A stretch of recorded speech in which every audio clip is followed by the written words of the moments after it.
কাজী রফিকুর রহমান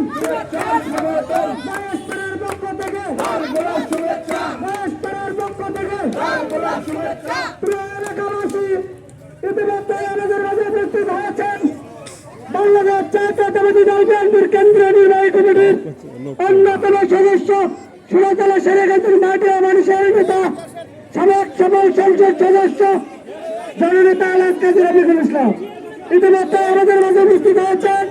তাই আমরা এদিক ওদিক ঘোরাঘুরি না করে অধ্যক্ষার উঠানবই থেকে উপস্থিত হয়ে জনাব কাজী রফিকুল ইসলামের হাতকে শক্তিশালী করি, তারেক রহমানের হাতকে শক্তিশালী করি। বিসমিল্লাহির রহমানির রহিম।